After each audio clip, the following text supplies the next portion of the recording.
Good morning. My name is Theo Edmonds, and I'm the co-founding director of Ideas, a creative chamber of commerce in Louisville, Kentucky. And welcome to the first live stream of the Who's Louisville project.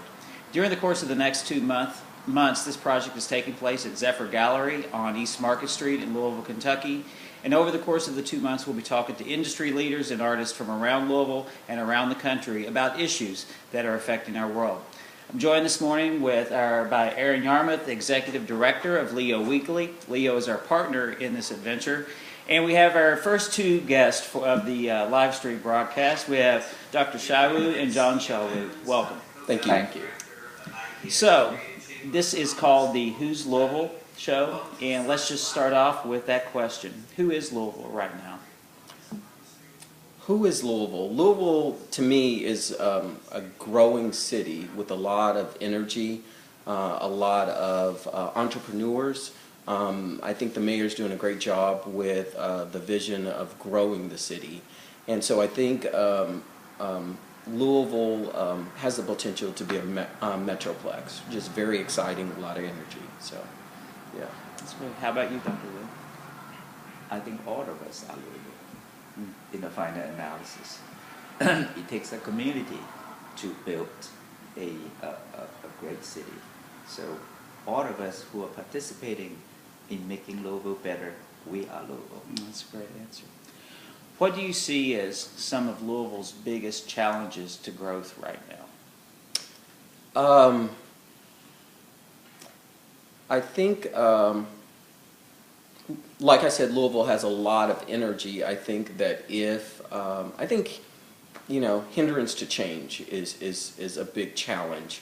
But I think that once we can overcome that, we'll see a lot of development, a lot of exciting things that go on here. Is there a particular area that you see that hindrance in more than others? Well, I think in regards to revitalization and the landscape of the actual city, I think that Louisville has an opportunity to really be a beautiful city. For example, recently they announced the plans for the Omni Hotel, which would be a great landscape for the city. And so I think we're heading in that direction. So, and actually, you should see their talking about beautifying the neighborhood. They're in Old Louisville, which is a really neat part of town, and they do their part to brighten up the street. That's great. Yeah. All of us should do a part, I guess. Huh? Oh, yeah. So, what have you seen or heard about in world events in the last couple of months that you think Louisville could learn some? Two things come to mind. One, of course, is the oil price, the drop. And a lot of us are happy about it, but they also point out that economy needs to be diversified. Obviously, for consumer, we generally gain, but if we look at oil companies, states that are heavy on fracking of oil, of course, look at the oil exporting countries, that's a big hit. So if you depend on only one thing in your economy, it is never going to be long-lasting. The other thing, I guess, is, we can't help if you turn on TV's ISIS. It just goes to show that extremism really is harmful to humankind. It doesn't matter what ideology that is the excuse for the extremism. It is not good in the long run. Have either one of you read anything in the last bit that you think that really impacted you and maybe even caused you to ask new questions about your own personal life or the world or anything that you think that you listeners would like to maybe know about? Well, since I'm a doctor, so I'm going to look at the health issue. I mean, the one of the biggest news nowadays is the measles outbreak. It points out to me that, there are sufficient false signs in immunization. And the struggle is a much bigger one. It is really an individual, maybe right or selfishness versus the greater good. It's also probably a struggle between a moral issue and a legal issue. And legally, yeah, you have all the right to not have any immunization. But morally, infectious disease that can be prevented, it's not only you that could be infected, you can infect others. I mean, look at Ebola, for example. If we had a vaccine for Ebola and suddenly Ebola appears in this country in great quantities, you say, I'm not going to get immunized for it. And if you got it, number one, you have a high chance of dying, you cost a lot of healthcare dollars to try to save you, and you can infect others who might die from it. So it is, I mean, look at smallpox. Smallpox is a very deadly disease. It's eradicated from the world largely, or in fact essentially, by mandatory vaccination. So while measles may not be quite such a big deal because it's not highly deadly, but nonetheless, I think we should all examine what is good not only for us alone or bad for us alone, but for the community at large, for everybody else. I'd like to stay in healthcare for a bit since you brought it up, because both of you are engaged in very different ways in helping Louisville to live healthier lives and to age well in place. And this particular week, one of the questions that we're exploring is that how does one age well in place? If you look at the statistics, if the demographics of Louisville continue at their present rate, over 50% of our population here in the city will be age 65 or older by the year 2040. That, combined with the aging and healthcare industry being such a prevalent part of our economy, I think it represents some unique challenges for us as a citizenry, but also some unique, perhaps, opportunities on the business front. And I was wondering if you could both, maybe from your own point of views, address that. Well, you know, my background comes from healthier eating practices. And so what I've seen over the years, in the last 3 years, is that there's really a need for a change in individuals' mindset in regards to their nutrition. I think that chronic illness, which plays a huge part in Kentucky, can be reversed or prevented through healthier eating practices. So, you know, Kentucky is a great state because they push a lot of locally grown fruits and vegetables and so on, but what you do with those items is very important. So I think access to healthier meal options and so on will actually change the landscape in the future of the health of Kentucky. So that's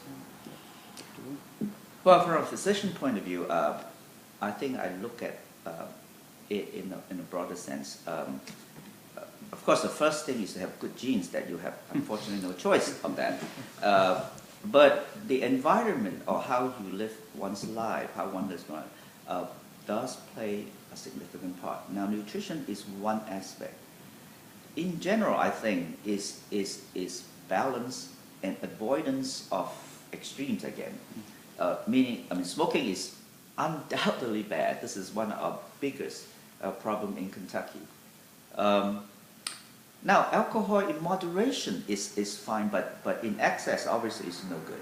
Now, obesity is certainly bad, but in fact, as one grows older, being too thin may not necessarily be the most healthy thing.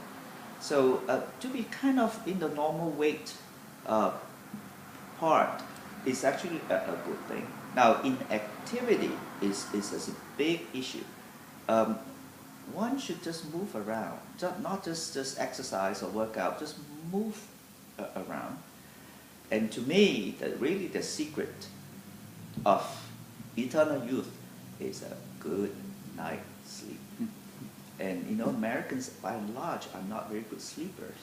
And that, I think, is contribute because sleep is our natural way of healing on a daily basis. So good night's sleep. That's great. Aaron, how are you sleeping these days? Well, it's sun hasn't been up the last couple mornings. No, it is funny because one of the things that I was really ready to experiment with was not having a TV in the bedroom, and just sort of get talked into it, and all of a sudden it's like, now instead of going to sleep at whatever it might be, 10, 11 o'clock, it's like, let's just see what's on for me. And then an hour or two later, it's cutting in, and it is an unnecessary, just sort of giving in to bad habits. But I will say that the one thing that is pretty fascinating to me, and this is probably coming as technology just speeds up, are these the access to information that you otherwise wouldn't have had. And that Christmas present that I've got was this Fitbit of sorts. That's right. Yeah. And you talk about not realizing how lazy you've been. It's a constant reminder, and those things really are those reminders are good for creating better habits. And now I don't know how that's going to get the TV out of my bedroom, but it's getting better. I know one thing I'm guilty of is I take the iPad to bed with me, and I do a little work or something. But I've also seen some studies that are now coming out that show that the light actually from digital media actually impacts our sleeping quite seriously. Everything we're doing is digital these days, it seems. And even in the world of art, everything is transferring to the digital format, whereas art used to be a very personal experience, one-on-one. A recent study has come out that showed that if you were born after the year 1989, that 99% of the art that you will see in your life is going to be in the digital format. Mm-hmm. That is a really radical shift. Mm-hmm. And so that brings us to the next part of the interview. We're in a creative chamber of commerce, and yes, we're talking about business and health, but we're also talking about it from an arts-related lens. One of the things that we're exploring here is art used to be this thing that sat alongside of everything else, or it was if you think about the economy as a wedge, you had the arts and culture were an industry. Well, where we're now morphing to is arts are becoming integrated all across our economy and our way of thinking. To that end, I was wondering for each of you what you think the relationship between art and business or art and science might be now or in the future.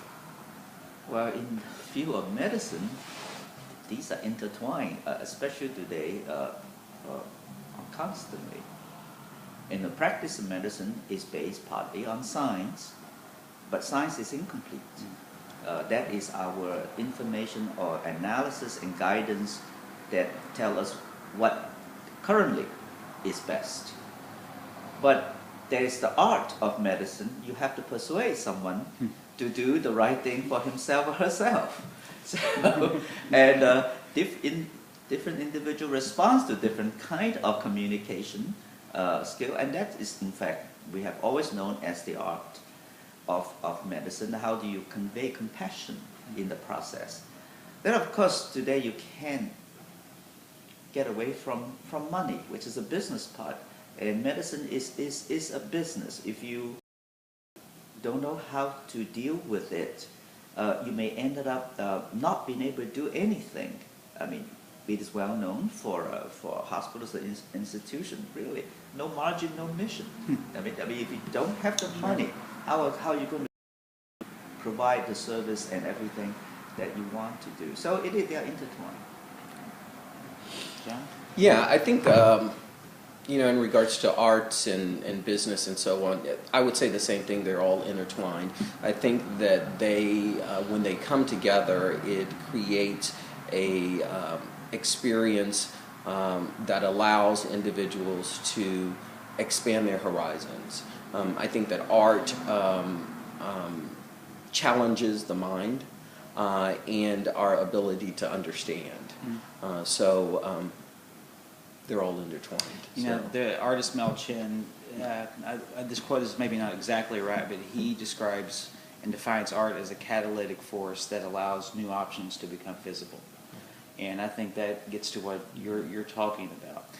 In that line of thinking, we are also in a Facebook world, in the highly politicized world that we're in, of this snap judgment of things. You know, we want everything to be tidy and neat so we can make a judgment on it and move on. So thinking about this way that we're talking about now, how art is integrated across these things, and our tests are potentially an unused resource. We still want to judge art, right? How do we judge art? Can it be judged? Well, I think you have to understand it. And so I think that people should understand the language, understand what's really being said in the sound bites, and knowing what to take from that. You know, as you said, you know, we're in a world where you say one thing and it's, you know, immediately broadcasted, but they take things out of context. So in regards to art, in regards to business and all of that, I think that you really have to see what the underlying issues or topics are. For example, I guess I would say the city, you know, find out what the mayor is saying, what his vision is, and realize that everything is not an immediate gratification. It takes time for things to develop and to see that change. But the point is to start the ball rolling where eventually you get to that point. And do you think artists have a role to play in that? Oh yeah, definitely, definitely. I think that Louisville is a phenomenal city for innovation. And so, you know, ironically, I met with the city last week in regards to discussing their vitalization projects within throughout the city. And I was completely amazed at their support for social entrepreneurs. And so with that, I use the word social entrepreneurs because I think that even in business, even in arts, even creating a new concept, it's a social entrepreneurship because the end result is to for citizens to benefit from that service. And so the city is very supportive of innovation, and I think in Louisville you can definitely see that. This is a conversation that happens a lot in our circles, this social entrepreneurship. And the way that I define it, because I think definitions become important here, is that it is an endeavor that quite often is a for-profit endeavor, but it has a double bottom line, meaning that there is a social benefit that comes along with it. Getting back to your point, if you don't have money, you're not going to, at least in our Western world, going to be able to execute much of anything. And so I think that social entrepreneurship of creating that double bottom line of a healthy economic profit as well as a healthy social benefit that your business is bringing to the fabric of the city and the place that supports it in which you live is something that Louisville is intentionally cultivating for itself. And I believe that sets us apart from a lot of our competitor cities. One thing, and to that, and one thing that I noticed, and this is probably a post-recession sort of culture that we live in, is that there's an art in partnerships, and how you get things accomplished. Now, very few people, like Mark Zuckerberg might be one of the only few who can do something entirely on their own. Without that, without partnerships, you're not going to be able to achieve things, but more so things that will be sustainable, will have those exponential factors that will have not just a positive economic impact, but also societal impact. And that's really where, I guess, after a recession, you're trying to maximize investment, maximize profits any way you can, and you have to do that through collaborative efforts. Sure. And collaborations are collaboration. I think common goals and trust, and if we can both see that these are where we are going in partnership, and it is well, we all know that the best situation in any endeavor is a win-win situation rather than a win-lose situation. So if you partner, you're going to hopefully be win-win rather than one partner winning against the other. And you have not only set goals, but also set process to get there. And well, of course, I'm a timeline kind of person. Every project has to have timeline and periodic review and make sure things are going the right way. So yes, you do need someone who's a little bit OCD about things and to make sure things are moved along. But define the goals are really the important thing. I mean, coming back to arts, I mean, to me, arts reflect and enrich life. So yes, it's always judged by our individual life experiences or prejudice, whatever you call it, or predilection.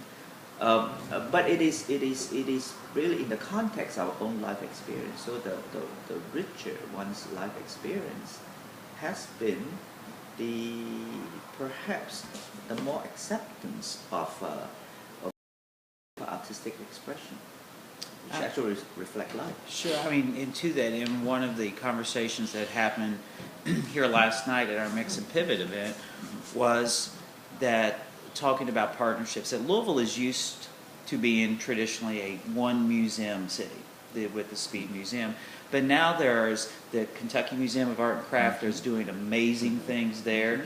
The Speed is still doing amazing things. So I think that we are really at an evolutionary moment in our city where the institutions are growing as well as the people that support them.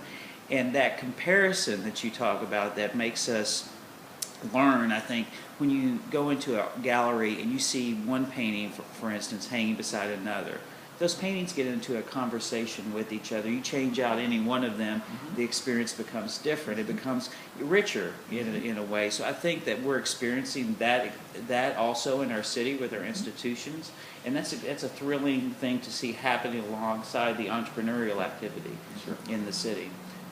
What artists have you all seen? Because I know both of you travel quite a bit. What artists have you all seen that has really impacted you outside of Louisville? John, you should talk about Amsterdam. Well, yeah, my favorite picture is the Night Watch in Amsterdam, and I think it's Rembrandt's Night Watcher. Yeah, I think that at that moment when I first saw it, it really opened my mind to art, because the colors are so vivid, like it was just painted. And it was just so amazing to see how did they create those colors during that time period and where they're so relevant today. And so it's today I still think that's the most vibrant picture, that painting that I've seen. And so but with art and with the changes that are going on in the city, I think that it's really important for all of us to realize that one of the keys to success is inclusion. And so, for example, I think that in the arts, we need to see representation of what the city is made of. Absolutely. And so I think that there is, with my conversations with, several of the arts organizations, museums, and, Fund for the Arts and so on, I think that's one of their missions, is to change the landscape where you're able to see, someone who represents you. And so that way, that builds that connection with the experience of the arts. And so, but I think that citizens should take it upon themselves to put forth an effort to seek those experiences. They're available. You have free events. You have so on. But when building up programs, there has to be input from those who are in the community, so that we, as a city, know what we should have here. I agree with that 100%.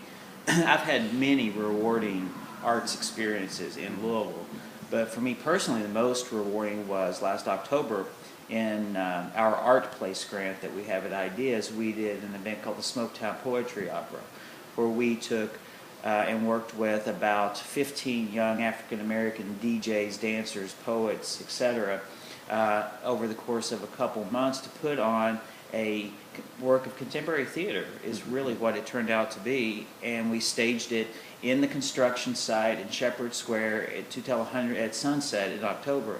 And at that event, it was a free event. There were over 300 people, black, white, gay, straight, you name it, just gathered together outside to experience this as one community. And that was a thrilling event for everybody, I think, to experience that, because it made it richer. We were looking at our whole city as opposed to just a slice of it. And there's moments where it's important to dig down into just one aspect, but creating more experiences where we can all share and change and expand the narrative of Louisville to include the experiences of all Louisvillians is a really important thing. And I think arts can play a unique role in that. Sure. Aaron, what are you seeing in your work with Leo? I mean, I think that,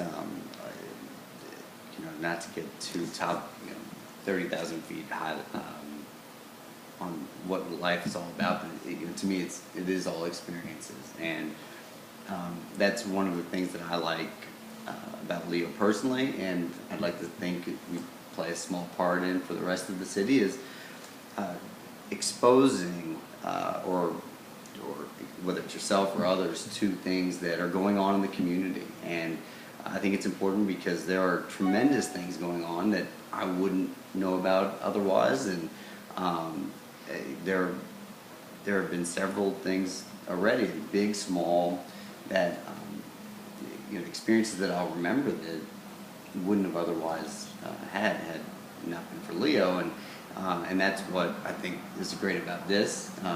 You're going to get to hear from a number of different, really dynamic people, and it really just broadens who you are.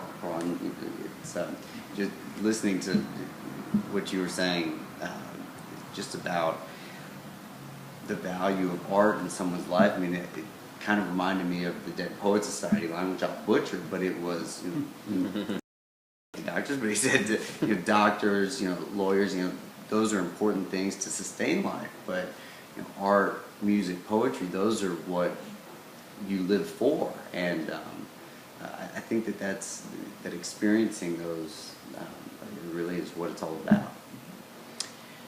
A couple more questions, and then we'll wrap things up this morning.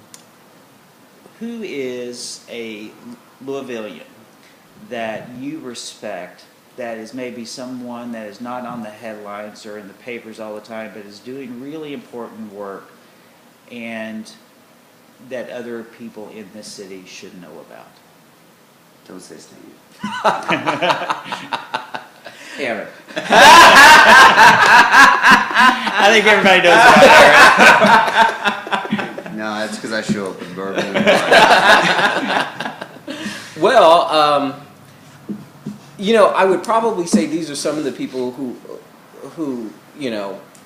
are in the limelight, but I think that they're making some great changes in the city. First of all, I'd like to say, I really admire the mayor for his vision and for getting it. And, also there's Mary Gwen Wheeler and Sure. David Jones Jr., who are committed to education. You also have Kristen Boone for the arts, trying to reach out within the community. You also have Attica Scott, who's doing some amazing things. And then you have others like Madeline Abramson, who's helping women and so on. So I think that even though their names are well known and so on, I think each individual has a part to play in it. Right. And so I think that it doesn't take a lot, to create something or to make a difference in the community. It could be through volunteering. It could be through, creating some type of social program. But I think that if one puts their foot forward, they're able to really accomplish some things here. So, That's great. Dr. Wu? I think present company. You guys are all trying to do. Yes, of course. In the medical world, I probably can't name per se. You see, there are people who really put up an extra effort to help people on a daily life. Yes, most of us maybe do our job, but they are good. They are individuals who will put up extra effort for the benefit of others. And I always admire people who have a degree, not totally, but a degree of self-sacrifice for the good of others. And because these are people who make a difference. I don't want to, I may show my ignorance here and stepping over, but Chow was instrumental in helping bring a thing called CyberKnife to Louisville, which is a tremendous cancer treatment procedure, technology that I will show my ignorance if I keep talking. It is the technology. Technologies are with us, all the time. For us, there are tools. Obviously, the more tools or better tools you have, the better one is able to perform one's job. So we would just try to have people in Kentucky, not just Louisville, access to some of the best tools that could help them. Can you briefly just talk about the CyberKnife and what it does? CyberKnife is actually a robot. It is actually a German car making, Mercedes or BMW kind of robot. So it's very stable, but it's also very flexible with its arm. It has a radiation machine, which has no radiation inherent in it, but you turn the switch on, it produces radiation beams. The robot is able to move around the individual to find the right spot to shoot the radiation beam, but at the same time, there are eyes, quote unquote, in the room to track where one's tumor is. Even if you move and breathe, and a lung tumor might move, but they can track it so that it's really like smart bomb, of Air Force. We not only know where things are and hit it right down, but we also know when you move, we're still going to hit you. Right? So that's basically it. That's wonderful. Right. And is it the only one in Kentucky? Not the only one in Kentucky. It's the only one in Louisville. There are only two in Kentucky, one here, one in Lexington. Okay, great. Last question of the day. What does Louisville need right now?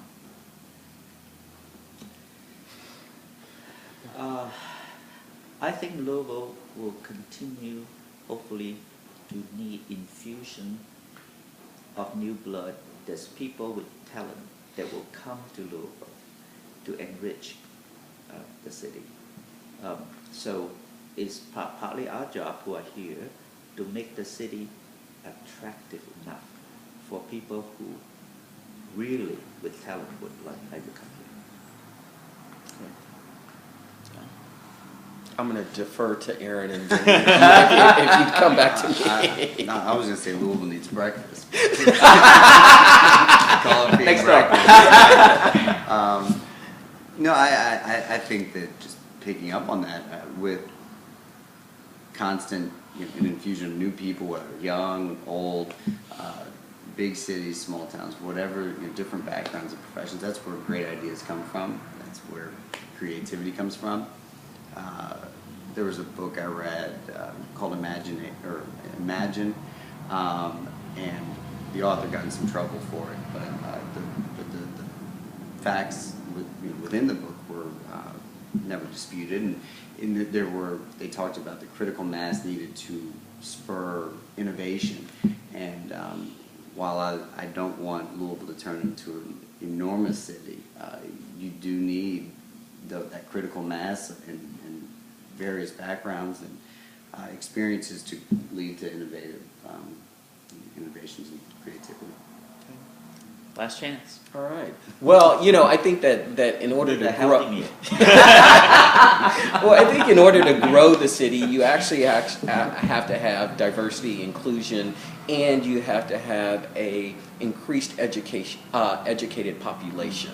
So I think that with more degrees, more graduate rates, technical school graduations, I think that people will grow into higher wage earning positions, and so what happens is then it creates that middle class that Louisville needs. And so I think that if you know, each one of us focuses on improving ourselves through whatever means, education, you know, training programs and so on, I think that would help in the growth of Louisville.